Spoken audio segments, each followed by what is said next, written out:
ये आकाशवाणी जयपुर अजमेर है। अब आप रितिका गुप्ता से झुंझुनू जिले की चिट्ठी सुनिए। इसके लेखक हैं संदीप केडिया। पूरा जिला इन दिनों शीतलहर से ठिठुरा हुआ है। पिछले दिनों पड़े पाले और शीतलहर से फसलों को काफी नुकसान हुआ है।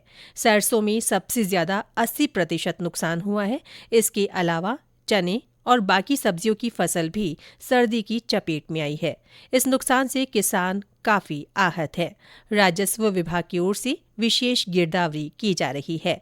इस बीच खबर ये भी है कि जिले के किसान अब ड्रोन तकनीक से नैनो यूरिया और दवाओं का छिड़काव कर सकेंगे। इसको लेकर सहकारी संस्था द्वारा जिले में ट्रायल शुरू कर दिया गया है। किसानों को खेतों में नैनो यूरिया के गेहूं की फसल पर छिड़काव का डेमो दिया जा रहा है। कृषि विभाग के डिप्टी डायरेक्टर राजेंद्र लांबा ने बताया कि इस तकनीक से किसानों को फायदा होगा। किसान कम समय में अधिक काम कर सकेंगे और फसल उपज पर आने वाली लागत भी कम होगी।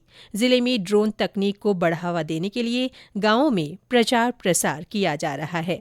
जिले भर में कस्टम हायरिंग सेंटर से किसानों को किराए पर ड्रोन उपलब्ध करवाए जाएंगे। पिलानी के बिरला स्कूल से 52 छात्रों का बैंड दल दिल्ली के वॉर मेमोरियल में 26 जनवरी को प्रदर्शन करेगा। ये दल पूरे जोश के साथ 23 जनवरी को रवाना हुआ। विद्यालय के प्राचार्य धीरेन्द्र सिंह ने बताया कि छात्रों और उनके बैंड शिक्षक हनुमान प्रसाद के नियमित अभ्यास का परिणाम है कि उनका चयन 26 जनवरी के कार्यक्रमों में प्रदर्शन के लिए हुआ है। जिले के खेतड़ी कस्बे में रामकृष्ण मिशन आश्रम अजीत विवेक संग्रहालय में रविन्द्रनाथ टैगोर सांस्कृतिक कॉम्प्लेक्स का शुभारंभ हुआ। म्यूजियम में लाइटिंग शो की भी शुरुआत हुई। केंद्रीय संस्कृति राज्य मंत्री अर्जुन राम मेघवाल ने इसकी शुरुआत की। उन्होंने कार्यक्रम को संबोधित करते हुए कहा कि स्वामी विवेकानंद का खेतड़ी से गहरा नाता था। श्री मेघवाल ने कहा कि रामकृष्ण मिशन आश्रम के लिए केंद्र सरकार की ओर से बजट में कोई कमी नहीं आने दी जाएगी।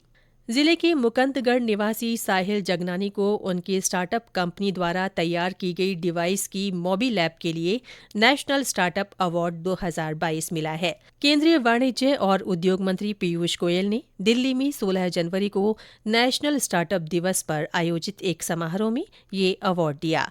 इस डिवाइस से खून संबंधित बीमारियों की जल्दी और सस्ती दरों पर जांच हो सकेगी। साहिल ने बताया कि इस डिवाइस को बनाने के पीछे उनका उद्देश्य ग्रामीण क्षेत्रों में ये सुविधा उपलब्ध कराना है।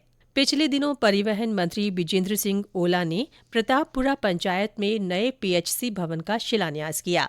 1.5 करोड़ रुपए की लागत से तैयार हो रहे इस भवन के बनने से आसपास के लोगों को काफी फायदा होगा। मंत्री ने महात्मा गांधी विद्यालय और सीसी सड़क सहित कई विकास कार्यों का लोकार्पण किया। उन्होंने कहा कि आगामी बजट में हर वर्ग का विशेष ध्यान रखा जाएगा। जिले की प्रभारी मंत्री ममता भूपेश ने कलेक्ट्रेट सभागार में जिला स्तरीय अधिकारियों के साथ बैठक ली। राज्य सरकार की योजनाओं की समीक्षा बैठक में उन्होंने सभी अधिकारियों से फीडबैक लिया और आवश्यक दिशा निर्देश दिए। प्रभारी मंत्री ने जिले में पेयजल आपूर्ति को लेकर भी जानकारी ली। उन्होंने चिरंजीवी स्वास्थ्य बीमा योजना में रजिस्ट्रेशन की जानकारी लेते हुए स्वास्थ्य सेवाओं पर संतोष जताया। जिला कलेक्टर लक्ष्मण सिंह कोड़ी ने जिले में सैनिकों, वीरांगनाओं और पूर्व सैनिक तथा उनके आश्रितों की समस्याओं के समाधान के लिए इस महीने शिविर लगाकर जिला स्तरीय सुनवाई की। इस शिविर में जिला स्तरीय अधिकारियों के साथ साथ जिला सैनिक कल्याण अधिकारी द्वारा समस्याओं का निस्तारण किया गया। ये शिविर हर महीने के पहले सोमवार को लगाया जाएगा।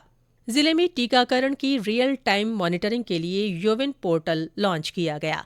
पहला टीका बीडी के अस्पताल के टीकाकरण कक्ष में बेबी निशा को लगाकर यूविन पोर्टल पर रजिस्टर किया गया।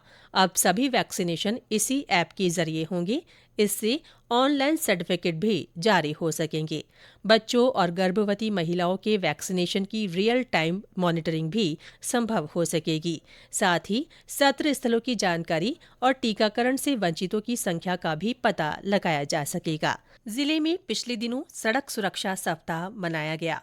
लोगों को 7 दिन तक यातायात के नियमों के बारे में जानकारी दी गई। समापन के अवसर पर सप्ताह भर चली विभिन्न प्रतियोगिताओं के विजेताओं को पुरस्कृत किया गया। इसके साथ ही झुंझुनू जिले की चिट्ठी समाप्त हुई।